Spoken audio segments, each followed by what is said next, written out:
To our preview for the last 3 days of Royal Ascot. We are going to talk about Thursday first, which of course is headed by the Gold Cup and by Stradivarius. Can he win it again?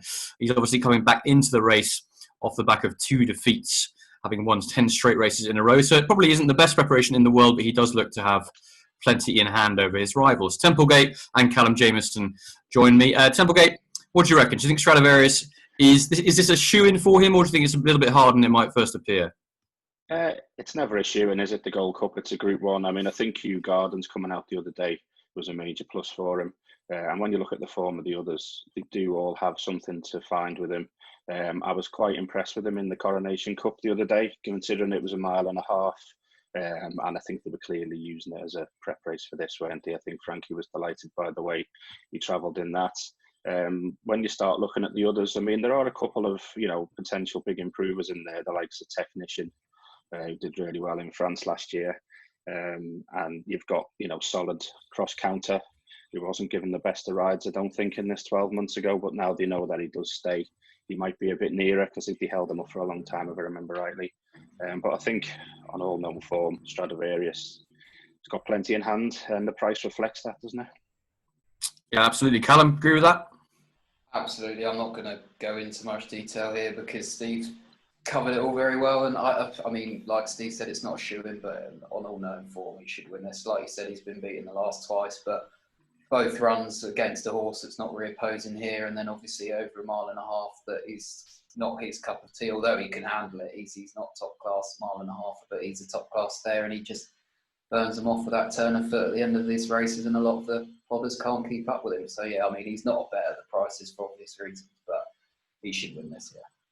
Yeah, completely agree with both of you. I think Technician's chance would increase if they had a massive downpour again. I know there was a bit of rain, but he needs a lot more, I think. He'd be the one, definitely. I know it's the market. He's the second favourite. And amazing for me, really, in this race. When was the last time an Ascot Gold Cup was run where only 2 horses have won a group contest over 2 miles plus, and then on turf, that is. That's only Stradivarius and cross counter, which is pretty amazing stat, really, considering it's an Ascot Gold Cup. But it's just not a very strong renewal this year. So yeah, I think we're in agreement. Stradivarius to win, with Technician probably the biggest danger. Moving on now to the same day, but earlier on, we have the Jersey Stakes. There's a few interesting horses in this one. Obviously, it's very difficult to say for most of them because they're pretty lightly raced and they've only had one or two starts, mostly one start since coming back this season. King Leonidas for John Gosden and Frankie Dettori is up there at the head of the market alongside Molatham, with Monarch of Egypt, Celestin, and a few others around there as well. Callum, come to you first, mate. What's your take on the race? It's only a Group 3, isn't it, the Jersey, every year, but it's always a red-hot race on paper, I think, and as you'd expect for Royal Ascot. But you mentioned John Gosden's King Leonidas. He was very, very impressive when winning at Newmarket. I'm not sure I can just side with him, though. He's 2 novice wins to his name, and he's short enough in this. You mentioned Malatham as well. I think he'd be the one for me as long as the rain does stay away. He's very smart at 2. Finished off the season with a 4th to Military March in that Autumn Stakes, which the form of that looks fairly decent. That was over a mile in fairly testing ground, which probably came a bit too soon for him as a 2-year-old. I think returning to 7 here on quick ground, he'd be the one for me. He beat Wichita at Donny earlier that season. That form's obviously played out nice indeed. The other one I just want to mention is, I think even if the rain does come, I'd probably lean towards Final Song for a betting perspective. I think she's massively overpriced here. She travelled really well in the Guineas. Briefly, for a second, I thought she might run away with it and win that. Obviously, Love came with that run down the outside. I think the drop back to 7 would suit. She just didn't quite stay that mile, I don't think. She's obviously done well for a spell away in Dubai. She went out there for the winter. She was only a length behind Cloak of Spirits in that, who's one of the favourites for the Group 1 coronation on Saturday. This is a Group 3 and she's a double-figure price, and I just think for some reason people have completely brushed over her. Whether because she was busier as a 2-year-old, people don't think there's much improvement in there, but I think she's shown that she can improve with that run in the Guineas. So that's just my thoughts. Absolutely. No, great, lovely. Final Song, decent price around about the 12 to 1 mark as well.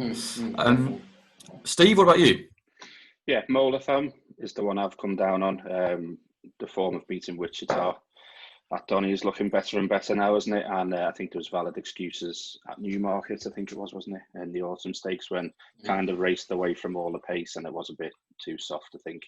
So yeah, with an eye on the skies, that's my number one tip. I've also written down Final Song as a good each way one, but that was a good run. Monarch of Egypt as well, that ran in the Irish 2000, and I think got knocked sideways a couple of times, which kind of helped. And obviously should find this a lot easier. Echo everything said about King Leonidas, obviously could be anything, but I think Molatham is the one for me on balance. Lovely. I'm going to put my hat in the ring and say Celestin, this French raider, who finished fourth in the French 2,000 guineas, and I think this drop back in trip, because he was leading a furlong out, is going to be absolutely ideal for him. It's got good jockey booking in James Doyle, and first-time cheek pieces hopefully will help him find something. I really like him as a horse of the future, and any rain that does come will help his chance too. The other one to mention as well is Mr. Snowden, who's a big price at 18-1 for Richard Hughes. But this horse beat Enemy at Yarmouth last time out on his seasonal reappearance, and Enemy is favourite for the Britannia. So you'd have to say that Mr. Snowden at 18-1 is massively overpriced, and if he'd been with a bigger trainer, he'd probably be a lot shorter than that. I know he's got a bit to find on ratings, but he's only had 2 starts and he's won both pretty well indeed. So you'd have to say he's got a better chance than his odds might suggest. But yeah, Celestin for me. King Leonidas definitely got a good chance, but I think he's too short considering he's only had a couple of starts.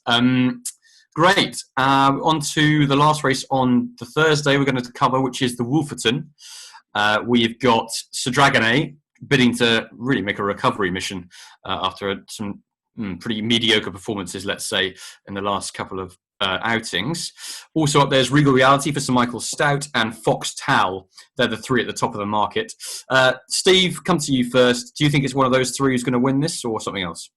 I think so. I mean, I can't get away from Regal Reality's run in the Eclipse last year. Or was it last year? It was last year, of course. Getting so close to Enable.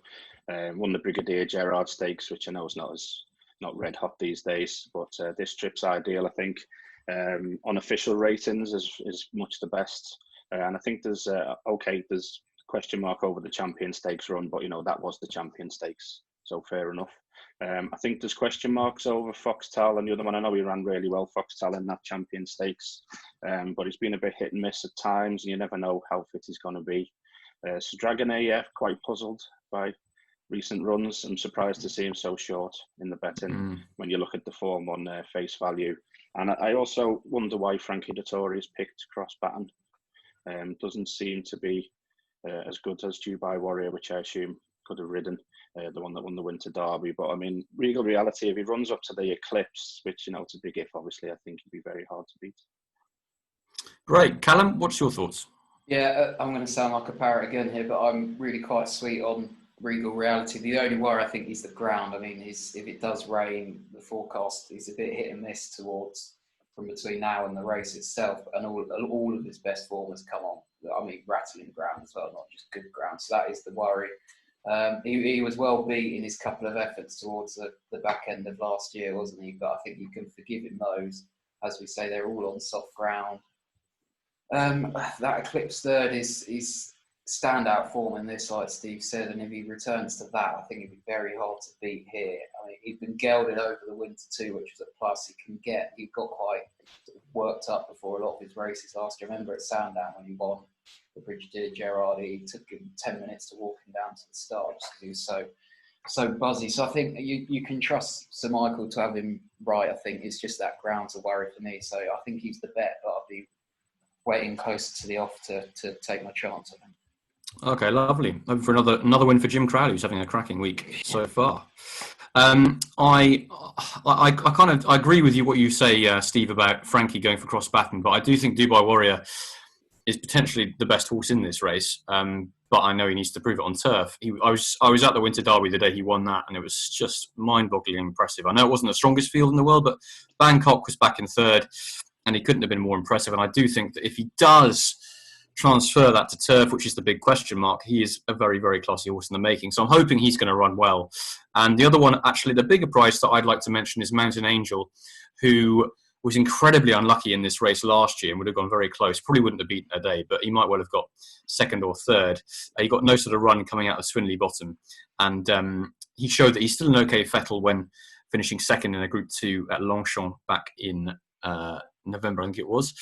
So I definitely think he's got a chance around about 14-1. So those two are my selections at slightly bigger prices. Anything else to add on Thursday, guys? There's a few other good races to be had. Chesham or Sandringham. Anyone got any fancies, or all the Britannia itself? Well, I just mentioned the nap. I've gone for Global Storm in the opener as my nap. Okay. I just thought that was a pretty good end to last season, and I think there could be plenty more to come. Just as a really nice profile for a horse that's going to take a big step forward. So I'd mention that one. Callum, anything from you? I'll be steering well clear of these 2-year-old races. I think they're going to be a minefield, aren't they? They're normally hard enough as it is, but this year, I mean, there's almost no point in running them, is there? But I think they've got to. The bottom for me in the Britannia, that's at the end of the card, or the second last race. I think he's got a right chance. He's only raced 3 times. That John Gosden was pitched into the Burton Futurity Group 1 on his second start, returned at Lingfield, rattling finish over a tight 7 there, step up to stiff mile here. I think he could be on a nice mark. He's definitely a group horse, and he obviously needs your luck, but I think he's got a good chance of about 8-9-1 at the moment. I think that's a great bet. Lovely stuff. Frankie on board that one. I'm going to put up Sophica in the Sandringham. She was one of my 10 to follow. I'm a huge fan of this horse. She's only had 2 starts, finished second in the Sweet Solera last season behind West End Girl, but she was quite clearly still green that day and definitely has a lot more to come. The third and the fourth. The third since ran 5 lengths, 7th in the Jubilee Park, and the fourth, Romsey, ran a really big race in the 1,000 Guineas behind Love. So that form looks pretty decent in the kind of great scheme of things, and I think she'll improve a huge amount as a 3-year-old. And hopefully this mark of 97, she'll be able to win that, because I think she might well be a Group 1 performer to come in the future. So hopefully Sophica can win the Sandringham. Okay, great. That's Thursday done and dusted. On to Friday now. We're going to cover a couple of races on this day, headed, of course, by the Commonwealth Cup, which sees a clutch of very exciting young sprinters going to post, headed, of course, by this very exciting Pierre Lapin, who runs for Roger Ver and Atrea Azzeni. He's a short price, having won both his starts in good style. There are a few others in there as well, the likes of Lope Fernandez, who ran very well in the 2,000 Guineas in Ireland recently, Wooded for Mr. Graffard in France, and Kimari for Wesley Ward. But it's a pretty open race, I would say, and Golden Horde in there as well for Clive Fox. A pretty open race, guys. Callum, do you fancy anything in this? I mean, there's quite a few big prizes to be had, or it's a cracking race, isn't it? Yeah. Arguably one of the best of the week. It's got everything. It's got horses dropping back from the Guineas. It's got Stay. It's got overseas runners. You've got Wesley Ward, one from France as well. I'm struggling to come up with a rock solid sort of bet that stands out to me, but I think if I was going to nail one down, it'd be Golden Horde at this stage. I just think he's rock solid each way bet at the prices. A couple might just be sort of more exciting on paper and bits and bobs, and people might want to take their chance with the likes of Pierre Lapin, or but I just think he's been there, done it. This stiff 6 is going to be perfect for him at this stage. I think going down the line, he might be a horse that gets stuck sort of between one of those horses that get stuck between 6 furlongs and a mile, doesn't really find anywhere to really thrive. But I just think he's done everything right so far. He's Group 1 form to his name behind Earthlight, both in France and in the Middle Park, I think it was. And he's done nothing wrong. 7-8-1, I think you can still get about him. That looks fine to me. Great, lovely. I know you had some bit of success with Golden Horde last year, so it'd be nice to get. Yeah, it's always hard. You always think, oh, I had a good bet on him last time, do I follow him in again? But I genuinely think he'll kick on again this year. He was a big sprinter last year, and I think he's got a bit more to offer now. Lovely stuff. Steve, what about you? Yeah, I've gone round and round in circles on this race. I found it quite tough. These horses coming back from the Guineas have kind of put a bit of a spanner in the works. I mean, I thought that would win the Guineas, and then it didn't run particularly well. Here it comes again. It's still a classy horse. Dropping back in distance might be big price, isn't she? I think. Yeah. Lope Fernandez as well ran really well. Again, back to 6. We'll see this American horse Kimari. That was a pretty good win at Oaklawn last time, which was second in the Queen Mary, wasn't it? So likes the track. And then I'm a bit of a speed figures disciple at times, and Mum's Tipple ran such a fast time when winning the big sales race last season. Came back to that, then 12-1 every chance in the places. But after all that, and saying there's so many that could win, I fancy the same one as Callum. Golden Lord again. You just come back to it. Just because, I mean, I'm a bit concerned that it had, 6-7 runs as a 2-year-old, which sometimes bottoms them a bit, but it's done it at Group 1 level. You might, how do I put this diplomatically? You might want a more Royal Ascot successful jockey in the plates, if I could say that. But I still think on balance, if it's 5-6 to 1, Pierre Lapin obviously got the class. Potentially Harry Angel, half brother, nearly won this. It is the race to watch of the week, but you've got to pick one, and I'll just about go for Golden Horde. Okay, great. I'm just going to put up a couple. One that I think is going to win. I agree with you massively, and I think he's got a huge future as a sprinter. And that's Mumstipple. The first time he's being tried over this distance since absolutely destroying them at York. That was the second time he ran the Middle Park, didn't run great that day, but I think he's better than that. I think 113 he's rated. He's only one behind Golden Horde, who's the highest rated in the race, and he definitely has more to come over sprint trips. Richard Hannon's already had a winner this week, so hopefully Mumstipple can run a big race. And one just to point out to people watching this is Southern Hills, who's Aidan O'Brien's, not first string, but he won the Windsor Castle last year and hasn't been seen since, and gets Sylvester D'Souza up. So he's an interesting runner, although he probably will need it, but he's definitely worth keeping an eye on. Right, now on to the Hardwick, which is always a fascinating race. This year looks no different. It's quite a big field, actually, this year compared to more recent renewals. Anthony Van Dyke, LR Cam are the two at the head of the market, and you've got to go to Defoe and Fanny Logan down the bottom for the next up. Steve, what's your take on this race? Do you think it's as classy as usual? Yeah, I mean, I think Anthony Van Dyke is a bit of a short price, but I mean, that was by far his best effort since the Derby in the Coronation Cup last time. I think the fact that they just let Gayeth go off in front on his own, that race was over after about 50 yards, I think, because we all said on the preview that if he got his own way in front, he'd never catch him. And the fact that Ballydoyle didn't stick a pacemaker in there or two to wind up Gayeth makes me think that this has always been the plan for Anthony Van Dyke. And this is, okay, he's very short, but that was a really good run. I think he was gaining on the really good winner as the race went on. Obviously, you'd like the price to be bigger, but I do think he's the most likely winner. Defoe didn't run great in that race, unfortunately, but again, he might have just really needed it and could improve.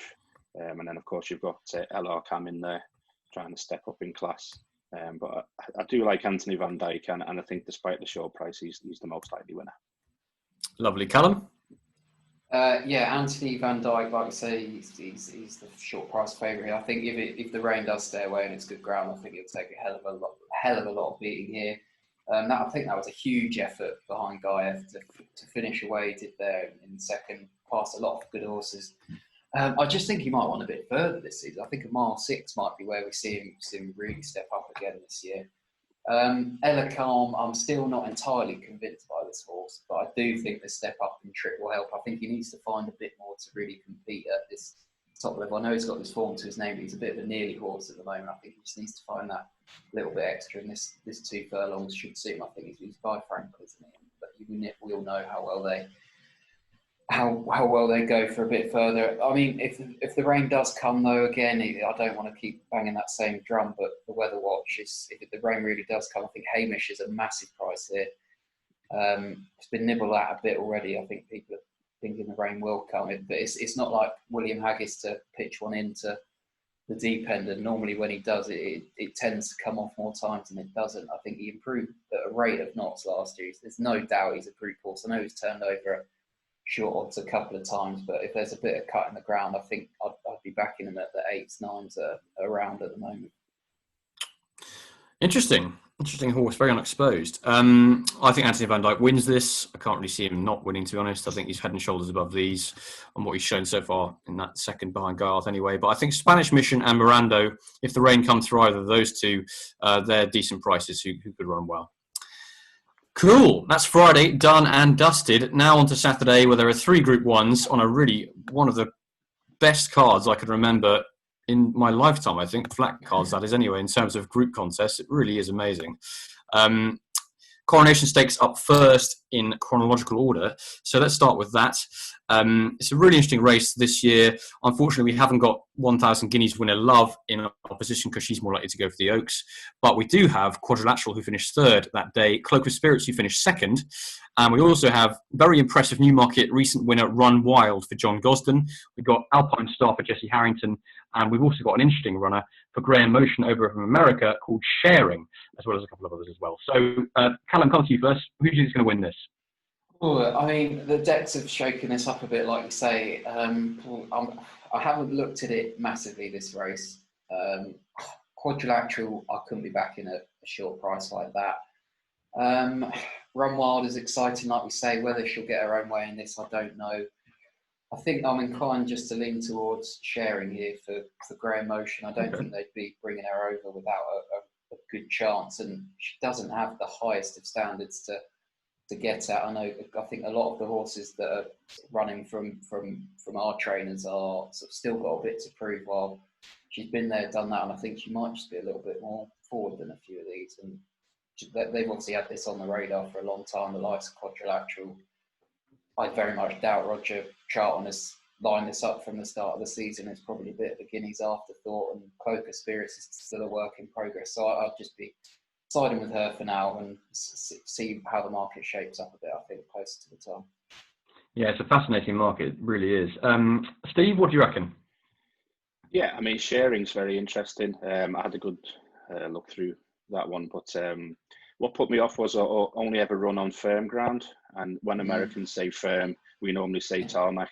So I'd be slightly worried about any rain at all, but that doesn't mean the horse won't handle it, but it'll just be new to her. Quadrilateral, I thought ran a bit of a strange race. It was a good race in the Guineas, I thought, pulling away and all the rest of it, but I couldn't really have her for this. I think she needs further, doesn't she, now? Yeah. And you just didn't get the feeling that she could come out 2 weeks later and win a Group 1, but maybe we'll see. Alpine Star's the one I'm most likely to go for, I think.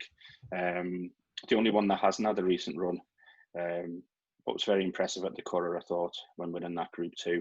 Looks the type who'll enjoy the extra furlong, plenty of scope. Frankie on for Jessica Harrington. I don't think you'll go far wrong in his, but again, maybe barring Love Locket, you wouldn't be surprised if any of these managed to win. Well, no, I was about to say that as well. Actually, you could give a chance to any of them, really, couldn't you? Love Locket a bit to find, possibly, but the others definitely.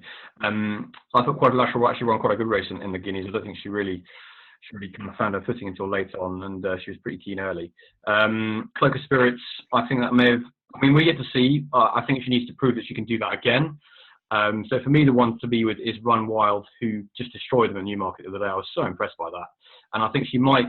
If Cloak of Spirits doesn't really fight for the lead, hopefully Run Wild will get an easy enough lead, and one of the Aidan O'Brien horses won't go there either. I think she's going to have a big chance under James Doyle front running. She looks like a real progressive horse, so hopefully she can do it. But I don't think it's one to get heavily involved in. I know there's only 7 runners, but it's definitely one of the most competitive group contests of the week. Cool, that's great. Moving on to St James's Palace, where we have Pinatubo taking on Wichita once again. The clash royale that we had at Newmarket, although both, of course, beaten by Cameco ultimately. Palace Pier is the interesting one, having, well, raced in lesser company than this, but looked very impressive so far, and I know that the connections think a lot of him. Guys, what do you think on this? Callum, come to you first, mate. Some interesting runners in this, aren't there? It's a fascinating race. We mentioned the Commonwealth Cup is arguably one of the races of the week. I think this might be the race of the week. I mean, you've got Richard Hannon coming here fresh with threats. You've got Clive Cox coming here with a fresh positive. They're probably hopeful of avoiding the likes of Wichita and Pinatubo and that, and then they've ended up running into them less than 2 weeks later. I mean, you chuck in the Guineas second and third, and then you've got Palace Pier, who could yet be absolutely anything. I mean, if he wins this, God knows what he'll end up winning this season, because he looks exciting. I mean, we can get carried away with the 3-year-old form at this stage of the season, because they're always star of the show with the Guineas and the Derby normally. But this year, it genuinely does look like we might have a couple of sort of top-class horses emerge from them. And I mean, I can't, not even started to try and find a bet here. I just think it's a fascinating race to sit back and watch, whether Pinatubo can get back on top of Wichita, or whether Wichita is now the more progressive one. I'm not going to sit here and pretend I know at the moment, so I'm happy to watch, I think. Well, it's a great race to watch, isn't it? And it's certainly going to have loads of fireworks, you'd imagine, towards the end of the contest. Steve, what do you reckon? Yeah, I'd echo a lot of what Callum said about we'll know a lot more after the race, shall we say? Yeah, Pinatubo though, I think I'm leaning towards giving him another chance, just because I don't know whether I'm getting a bit carried away with it, but there was just a little moment about 3 furlongs out where Buick was just like rock solid, and it just sat still, and he appeared to come back on the bridle, and it looked like he was going to go cheerio, didn't it? But it didn't happen, and I'm going to hope that that's because he needed the run rather than because he doesn't have the requisite class as a 3-year-old. As I say, Wichita ran really well, did have quite a good trip in the race, I suppose. And as I say, Palace Pier, I can't remember the last time a horse went from a handicap to win a Group 1, but obviously it's not a normal season, so it could happen. But I think if you put a gun to my head now, I'd go for Pinatubo. Okay, lovely. So yeah, really an epic clash. You may find me rather off the mark here with what I'm about to say, but I think an interesting runner in this race is Positive, simply because Clive Cox has opted for this route rather than going down a sprinting route. I always thought that he looked more of a sprinter than a miler, but well, who am I to know? He actually beat Kamiko at Sandown last season, the form of which obviously looks red hot now. And at 14-1, he could be interesting despite the fact there are only 7 runners. But he's definitely worth keeping an eye on for the future. And I don't think Clive Cox is tilting at Wimbles here. I think he's got a very good horse on his hands. Whether or not he's good enough to beat the front 3 in the market is very much up for debate. And I think Wichita will probably win the race because I'm a huge fan of his. I fancied him before the Guineas, and I thought he was a cracker that day. And maybe in another kind of sphere, a parallel universe, he might have actually won it. But yeah, I think he's the one to beat. And but I look forward to seeing how Positive runs for Adam Kirby, who is, as we said earlier, doesn't get a huge amount of Royal Ascot winners, but he has ridden them like some Lethal Force in the past, so hopefully he can get a good one out of him. Right, Diamond Jubilee time, the last one we're going to talk about. For me, it's not particularly competitive. Well, it's competitive, not particularly classy renewal this year. Skeptical heads the market, having sidestepped the King's Stand Stakes, which actually looks a pretty good plan now after Patash was so impressive on Tuesday. He's heading the market with Frankie on board, having won the Woodland Stakes at Naas in great style recently under Joe Sheridan. Dream of Dreams is up there, Yellow Yumzeng, Cardem, and One Master, the next in the market. Callum, what do you reckon of this, mate? It's a good race, but it's not fantastic, is it? It's not. Doesn't quite fit into the levels of the St James's, etc. Does it? But I mean, it's competitive. I'm quite keen to take on Skeptical. I think a lot's been made of the Frankie booking and things like that. He's come off the back of a string of handicaps, and I think was that race, the listed race, and that he won last time. I'm not saying he shouldn't be running in this, but I think he's very, very much short enough, and he's still got a hell of a lot to prove. The one I quite like is Cardem. This is if the rain stays away, though, which you're obviously talking about 3 days before, which is obviously never ideal, but it's where we're at. I think you can forgive him both his efforts at the end of the last season in the champion sprint on terrible ground and at Haydock.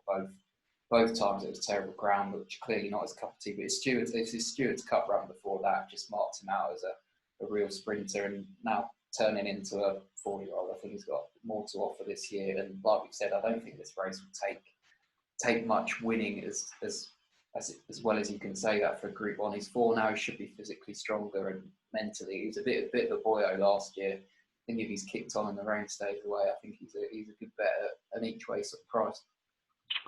Lovely, another one for Crowley. He could have quite the week. Hopefully. Yeah. Steve, what do you reckon on this race? Yeah, I mean, I think he's too old to win, but one of my favourite horses in training, the Tin Man, turns up again for this. I love that horse.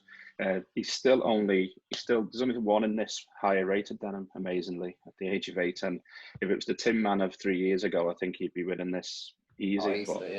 But maybe a place still, even with his old legs.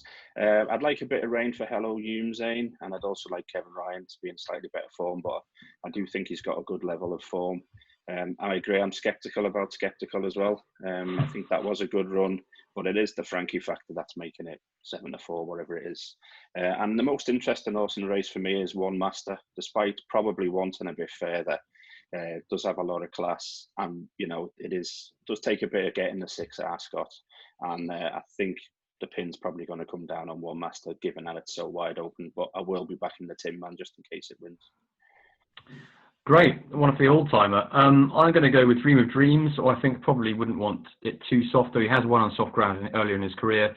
He came mighty close to beating Blue Point in this last year. If he got a clear run, he might well have done it. And that form, for me, is the best sprinting form in this lineup. So hopefully Dream of Dreams, after a gelding operation, will be back to his best. It's a big if, but if he is, then he'll take an awful lot of beating around the 8-1 mark. Okay, guys, thanks very much. That was really good fun. Hopefully giving you some winners there at home. And yeah, 3 days of top-class action to look forward to. See you all soon. Love it.